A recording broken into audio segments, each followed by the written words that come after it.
All right, so today is the start of the Tegu food forest. We are going to be planting lots of stuff for these Tegus and for us and Wesley here. We're going to be eating this up too, but everything that we're planting, the Tegus will definitely enjoy.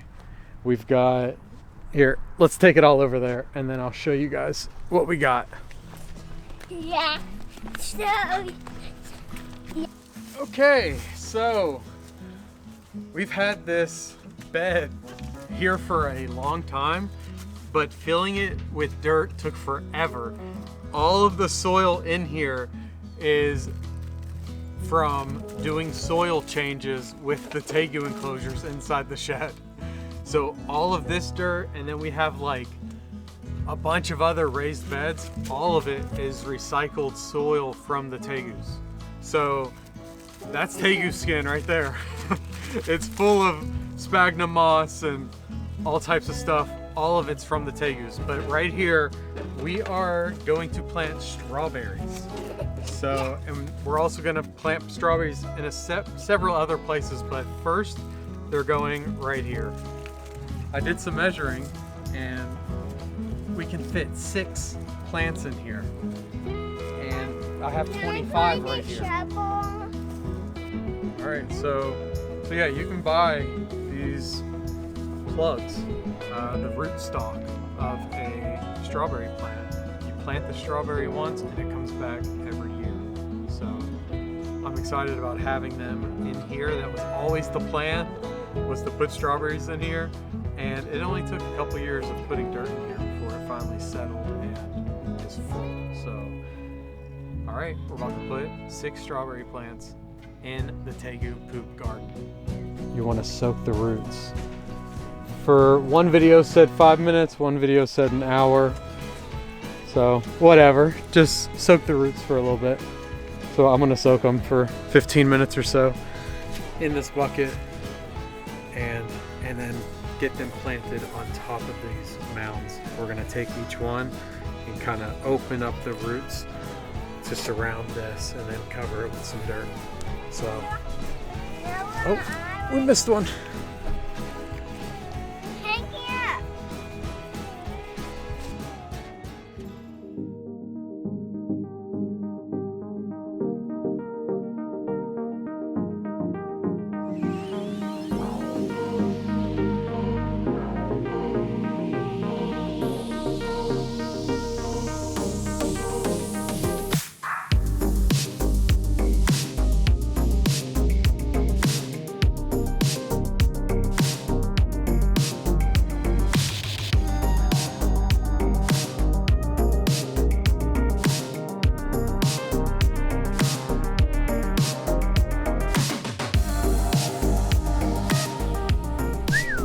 All right, so a day has passed and we really hit it hard today. We've got blackberries planted down the middle and then the entire border was done with strawberries. So yeah, so we added strawberries all the way around here, blackberries in the middle. That's gonna be fantastic combination. Those 2 plants will work together. Strawberries will be like a living mulch and the blackberries will provide shade at the hottest time of the day. Now over here we planted our blueberries and then we had some leftover strawberry plants. You can't really tell where they're at, but we planted several around the border in the blueberry patch as well. So there's one thing left to plant. We're gonna get to that next, but that is an update on all of this coming together. Tegu garden is looking amazing. So right now I am spreading mulch. So I am putting it so thick, like as thick as I can get it on there. That's as thick as it's going because the weeds get crazy when the Tegus are going crazy. So every year, you know, especially those hottest times of the month, I'm very busy over there and I can't deal with tons of weeds over here. So I'm hoping that if I pile the mulch on, it will prevent that from happening. So that's why I have so much mulch over here. But we're also, after we finish spreading mulch here, we're gonna set up irrigation in this first half, and then we're gonna move to this half over here where the chickens are right now. Hopefully they're doing a good job at killing all the grass, and then I'll come in and we'll start planting each box one thing at a time. So Tegus garden, you guys, it's coming together. The next thing that we're planting is a tree that will feed the Tegus for 40 plus years. So it's gonna be incredible. A lot has gone into this moment right now. We're about to put our very first fruit tree in the ground. So first tree going in is a Methley plum. I visited with and talked to some local fruit tree growers here, and this is one tree that they all highly recommended. It produces a lot of plums, and one of my favorite things about it is that it produces early in the season. So this thing will be ready to pick a month after the Tegus wake up. So super ideal. It's gonna be incredible, and we're about to put this bad boy in the ground. So I have so much to show you guys today that we've been working on. You're gonna love it, so stay tuned.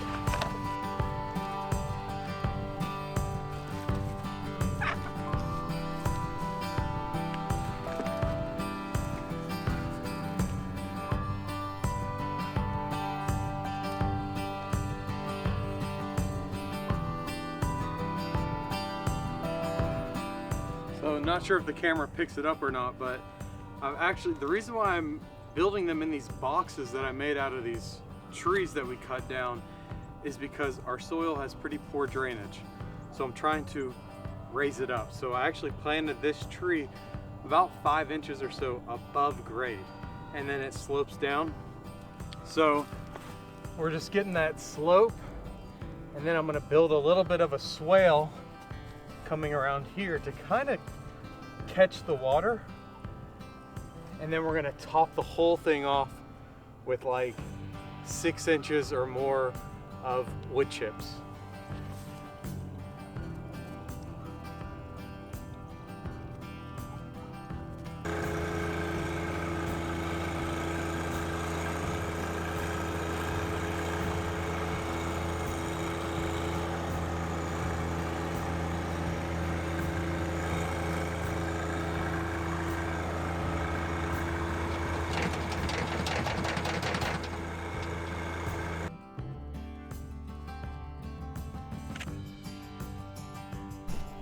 Okay, first tree is planted. You can see how we have it dug out around the base of the tree, and then about close to a foot of mulch all around here.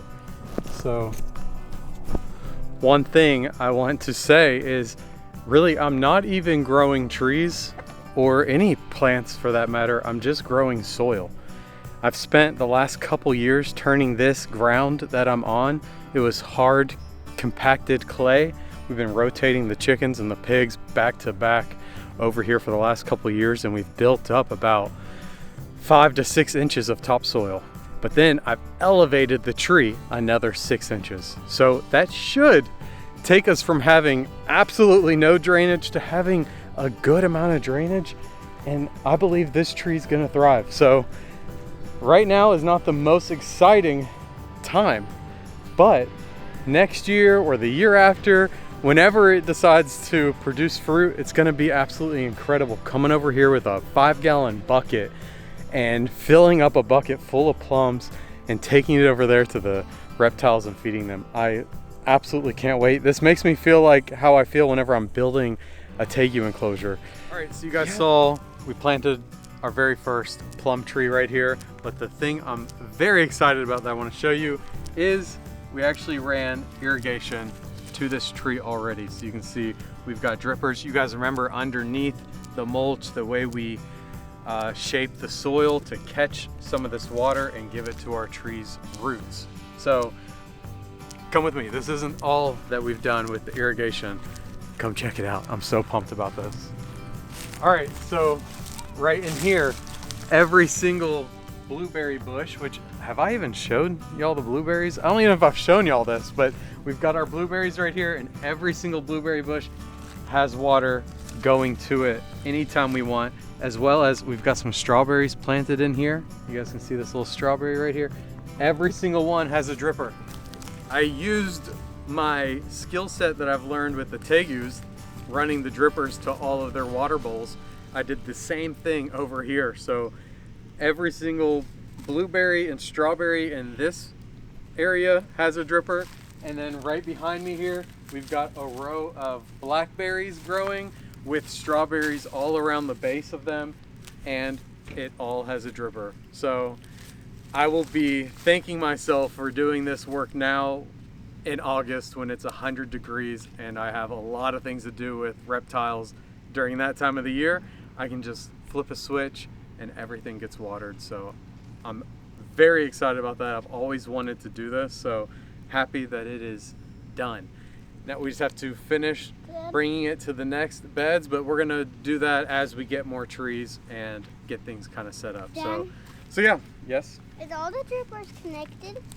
Yep, they're all connected. They're all the one thing? And what's different about planting all of these perennials is that really the big payoff isn't even gonna be this year. It's gonna be next year and the following years after that. So, but we're putting the work in now, and I will thank myself later for what we're doing right now. So I guess the next time that we do an update over here will be whenever we're putting more trees in. So you guys excited? Hands in. Here we go. Here we go. Garden 2025. What are we doing? I don't know. All right, hands in, hands in. Garden 2025. 1, 2, 3. Garden! Okay.